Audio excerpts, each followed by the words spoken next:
Unit 5, practice test number 2, question 5.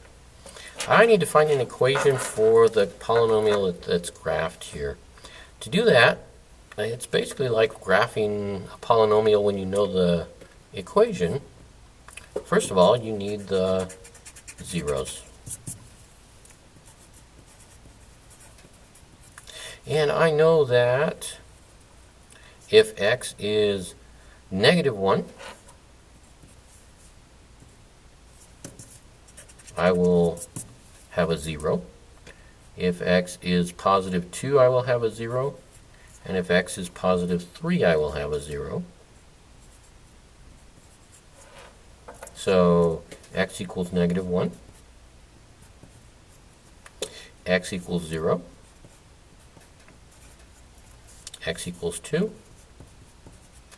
and x equals 3.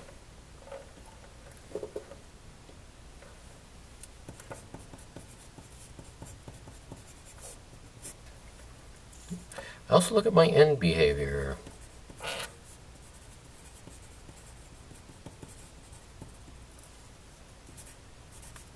As x approaches infinity, going this way, y approaches infinity.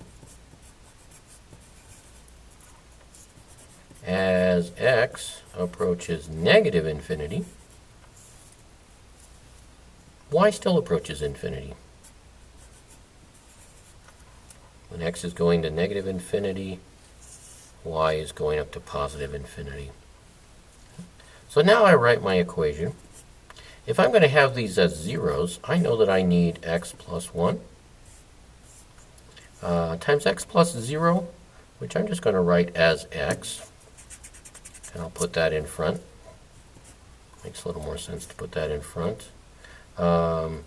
X equals 2 means I have to have x minus 2, because 2 minus 2 would give me 0. And x equals 3 means I need to have x minus 3, so that will give me 0. So I have 4 numbers multiplied together.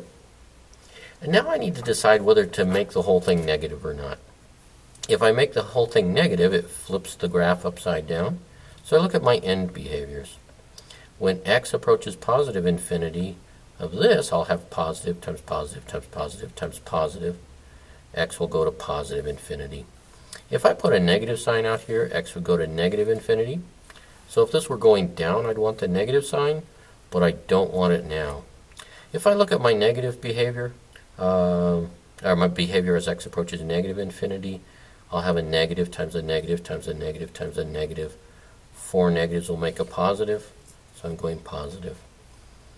If the graph was going down, if the graph were going negative, I would need to put a negative sign there to make it negative, but since that's not the case, I just leave it the way it is.